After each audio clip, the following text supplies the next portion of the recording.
Лут пайғамбар алейхиссалям. Садум елі. Хазірет Ибрахим пайғамбар жары Сара мен інісі Лутты ертіп, Бабылдан Харранға қарай хижрет еткен болатын. Ибрахим пайғамбар сонда қалды да, інісі Лут Садум еліне кетті. Кейіннен оған пайғамбарлық міндет жүктелді. Садум елі бұрын соңды болмаған тағылыққа басқанды. Оларда еркек пен еркектің жыныстық қатынас жасауы қалыпта саналатын. Еркектері күні бойы жол торып, ер кісілер өте қалса тас лақтыратын. Тасы кімге тисе, соны қорлайтын.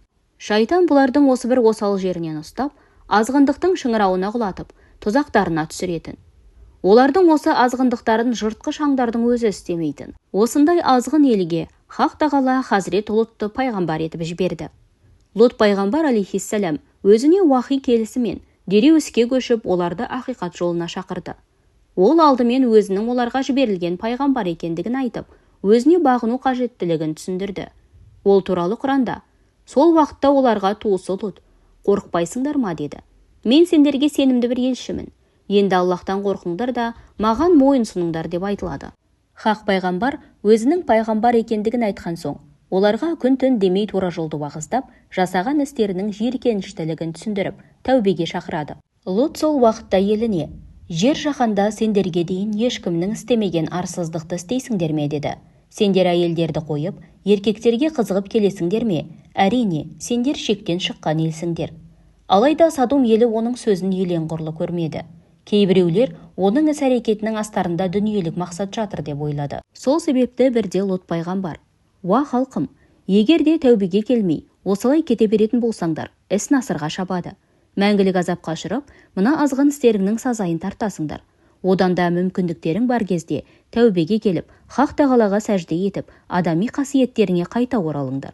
Мен сендерге екі дүниенің пайдасы мен зиянын көрсетудемін. Осы уәзипамның астарында қандай да бір дүниелік пайда жатыр деп ойламаңдар. Осы ісім үшін сендерден ешбір ақы талап етпеймін. Менің ақым Хақ тағалаға ғана тиесілі дейді. Жанына батырып айтқан Лут пайғамбардың ескертулерінен Садум елі мезі бола бастады.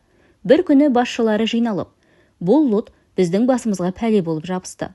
Ол бізге дүниенің пайдасы дейді. Дүниенің пайдасы мен қызығын біз онсыз да көріп жатқан жоқпыз ба? Одан да Лутты да, оған иман келтірген адамдарын да елден қуайық деп бір ауыздан мақұлдасты. Олар Лут пайғамбарға барып: ей Лут, егер сен біздің дәстүрімізбен жүріс-тұрысымызға осылай киліге беретін болсаң, онда біз сені елден алыстатамыз дейді.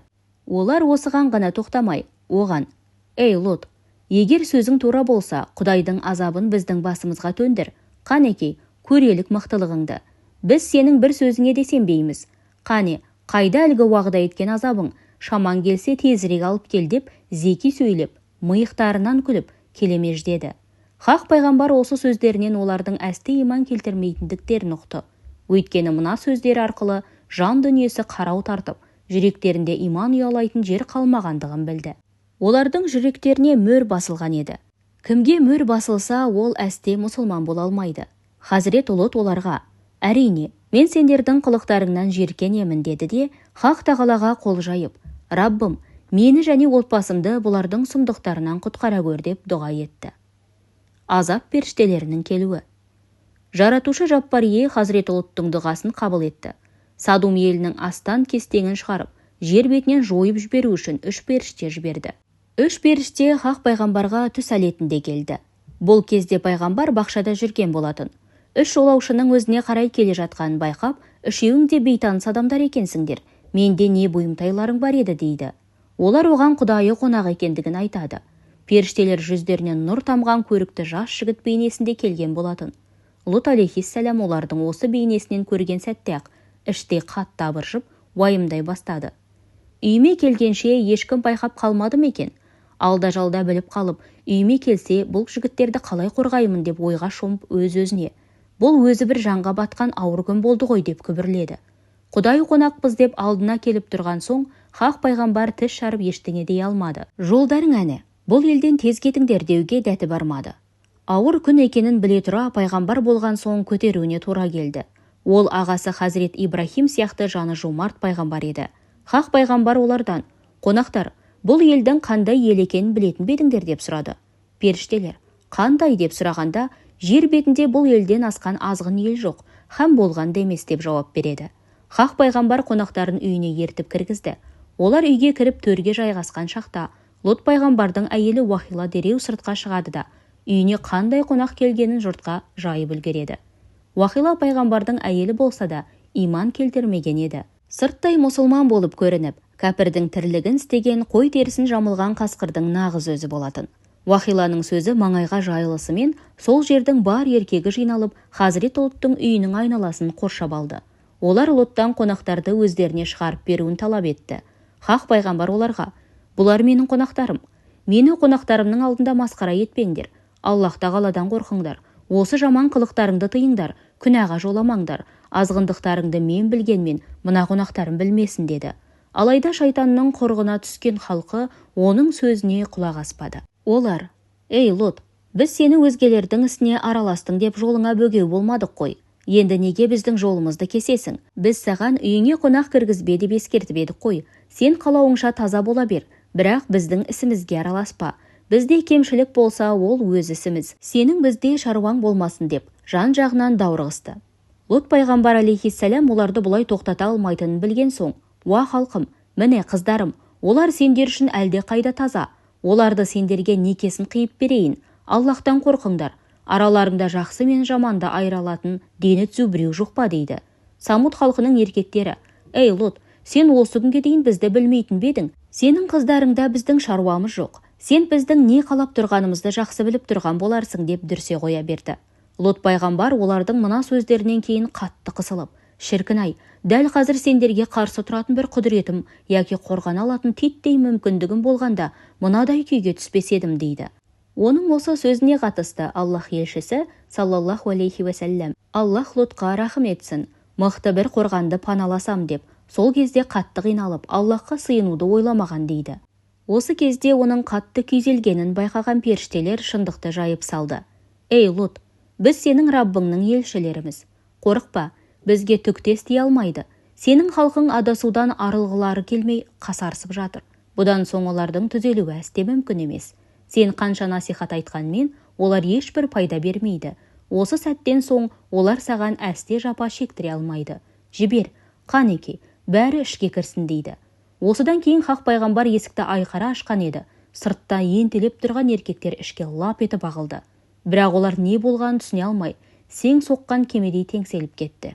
Көздері қарауытып, артынан түк көрмей қалды. Бейне бір аналарынан соқыр болып туғандай күй кешті. Бәрі бірден айқайлап, бір-бірін басып жаншып, кимелеп шыңғыра бастады.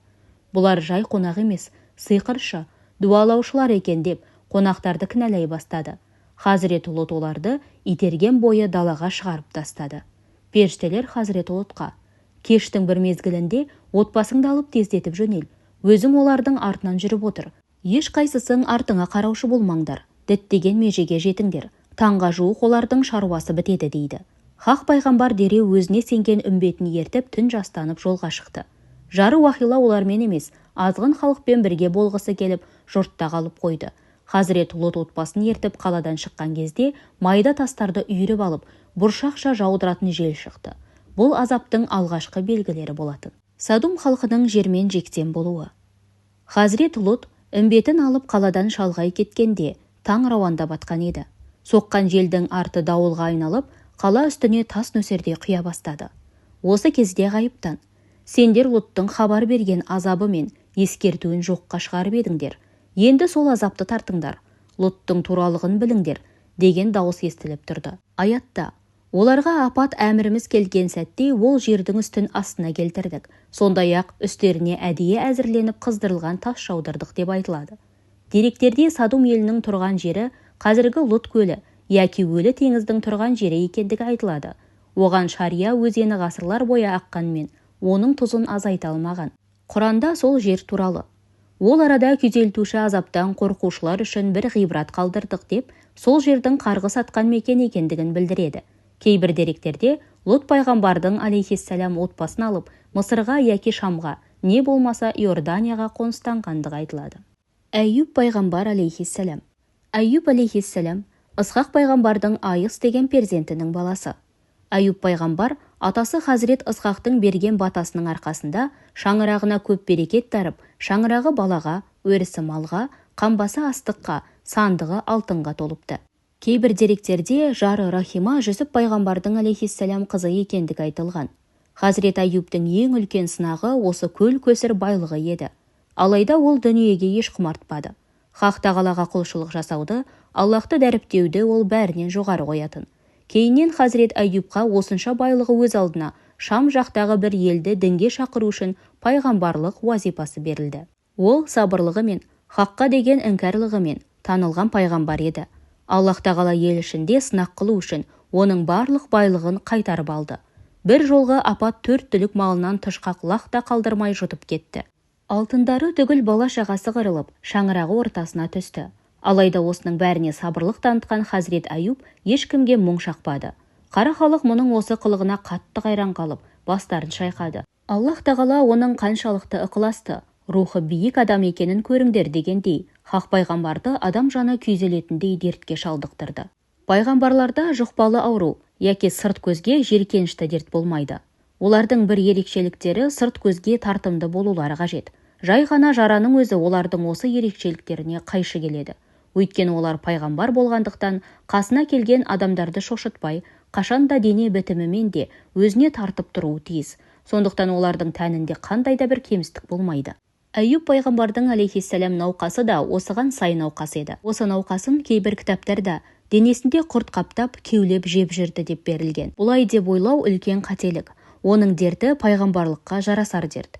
Әйтсе де осы дерті күннен күнге меңдеп, жанына қатты батқаны сол, оны көрген адамдар қасында көп тұра алмайтын. Бұрын соңды болмаған мұндай дертті көрмеген халық оған жаны ашып, жүректері ауырса да, көңілін сұрап баруға дәті шыдамайтын болды.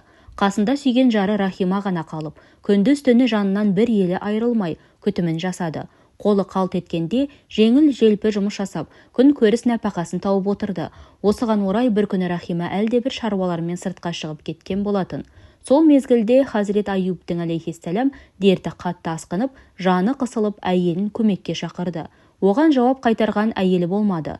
Осылайша сүт пісірім уақыт өтті. Жаны қиналған Аюб алейхиссалям қатты ашуланып, осыдан дертімнен айықсам, оған 100 дүре соғамын деп ант етті.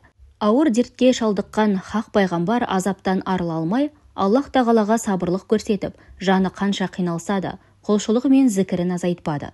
Қайта уақыт өткен сайын жаратқанға деген сүйіспеншілігі, сабырлығы, құлшылығы һәм жақындығы арта түсті. Бұл кездері шайтан да қарап қалмады. Мың түрлі айламен оны азғыруға тырысты.